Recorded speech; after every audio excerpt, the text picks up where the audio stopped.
Pemanggilan dalam tidurnya, samar terdengar panggilan yang merambat dari kedalaman jiwanya. Ya, Abdullah, wahai hamba Allah, bangunlah. Bukalah matamu. Hemuto terjaga, dan mendapati dirinya berada di ruang yang tak memiliki batas, putih bersih, bercahaya, sunyi. Tak ada apapun kecuali dirinya. Panggilan itu ternyata bukan berasal dari luar, suara itu bangkit dari dalam dadanya sendiri. Saat itu Hemuto mengerti. Allah sedang memperjalankan ruhnya. Membukakan tabir yang selama ini tersembunyi. Lalu dimulailah percakapan antara Robbi dan Abdi. Atas diri suara itu bertanya dengan kelembutan yang membuat Hemuto gemetar. Ingatkah engkau dosamu dahulu? Saat pembagian wilayah dari ayahmu kau anggap tidak adil, lalu kau sumpahi dia? Ya, aku ingat, bisik Hemuto. Itulah sebab telingamu hampir terpotong oleh cucumu sendiri. Itu pula jawaban atas rintihan kerbau yang tanduknya patah dalam sabung-sabungan kalian. Suara itu melanjutkan. Mengungkapkan satu persatu kejadian yang selama ini Hemuto anggap kebetulan. Semua ternyata balasan dari amalnya yang lalai. Mengapa ia dilempari batu? Karena dahulu kau membentak ibumu ketika ia menasihatimu. Mengapa orang-orang tak menolongnya saat ia jatuh? Karena dahulu engkau melempari hati mereka dengan kata-kata yang pedih. Suara itu semakin dalam. Ayam-ayam yang kalian paksa berlaga, engkau buang ke sungai dalam keadaan kalah. Kerbau-kerbau yang patah tanduknya tetap kalian paksa membajak sawah. Kalian cambuk hingga menetes air matanya. Ketahuilah wahai hambaku. Doa makhluk-makhluk itu sampai padaku. Engkau pernah berdoa, lebih baik aku menjadi pasir daripada dihina orang, maka hari ini aku jadikan engkau pasir, agar engkau merasakan bagaimana diinjak. Namun Allah tidak menutup pintu kasih. Karena salammu kepada air saat berwudu, sholatmu di atas batu, zikirmu pada bumi, dan dakwahmu kepada manusia, air, tanah, batu, rumput, dan orang-orang yang engkau ajari telah memohon keselamatanmu. Maka aku anugerahkan engkau menjadi pasir putih yang wangi. Hatimu akan sebening air, lembut seperti rumput, namun teguh seperti batu. Inilah inti wahyu rahasia yang menjadi asal-usul seni bela diri, Langga. Media dakwahmu yang dahulu melalui sabung ayam dan kerbau sekarang kuharamkan bagimu. Maka aku ganti dengan seni bela diri, Langgai, Melangga, gerakan kosong. Kelincahan tanpa senjata dipadukan dari kecepatan kelincahan gerak spontan ayam saat menghindar refleks elusif sifat lincah tanpa amarah. Longgo, Longu, Molongu Lunggong-o, kekuatan bersenjata dipadukan dari lemak kerbau, air mata kerbau, kesabaran daya tahan sifat. Mematahkan rintangan, Longgo, Longu seni bela diri ini kelak menjadi Longgo dalam bentuk bersenjata terhubung dengan warisan dakwah Sultan Zainal Abidin, Hemuto. 5. Wasiat terakhir dalam ruang cahaya suara itu memberi peringatan besar. Pulanglah, damaikan negerimu yang dihasut satu sama lain. Fitnah yang kau alami telah dialami nenek moyangmu, dan kelak akan menimpa anak cucumu di akhir zaman jika mereka lupa sejarah keluarga Muhammad, kakekmu. Kembali ke dunia, gumoncol ruang itu gelap, kilat menyambar, awan bergulung seperti lesung raksasa. Hemuto tersadar. Tubuhnya basah, terbaring di atas batu di bawah air terjun. Kata pertama yang keluar dari mulutnya, gunung, muncul, gunung, muncul. Anak-anak petani mengira ia gila.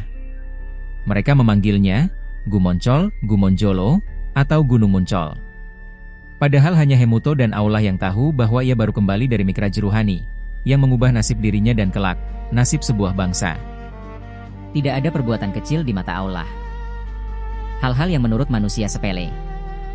Membentak ibu, menyakiti hewan, mengabaikan rakyat, menyepelekan nasihat. Semua tercatat, dan akan kembali kepada pelakunya. Kebaikan sekecil zarah dibalas. Dan keburukan sekecil debu pun tak pernah hilang. Apa yang kau tabur pada makhlukku, itu pula yang engkau tuai hari ini. Doa makhluk yang teraniaya lebih cepat dikabulkan. Dalam kisah ini, bukan hanya manusia yang berdoa. Ayam yang dipaksa berlaga.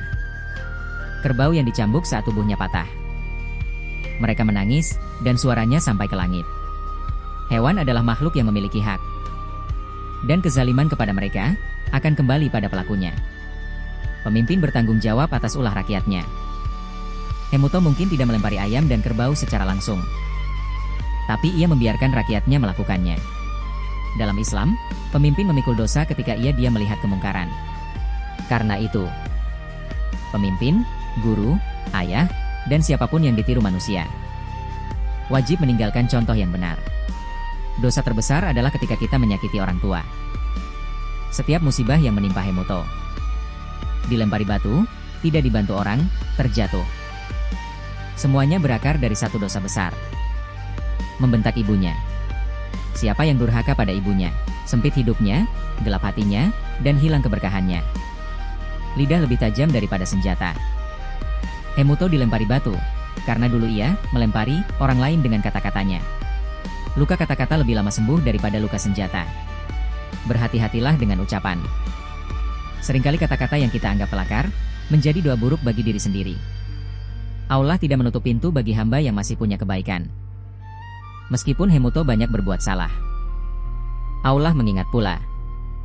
Salamnya kepada air ketika berwudu. Sujudnya di atas batu. Zikirnya pada bumi. Dakwahnya kepada manusia. Kebaikan-kebaikan itu memohonkan syafaat baginya. Selama masih ada satu amal baik yang tulus, Allah tidak akan meninggalkan hambanya. Musibah sering merupakan jawaban doa kita sendiri. Hemuto pernah berkata, lebih baik aku menjadi pasir daripada dihina.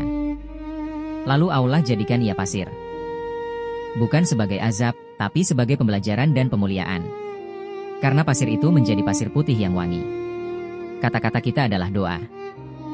Maka berhati-hatilah dengan apa yang keluar dari lisan.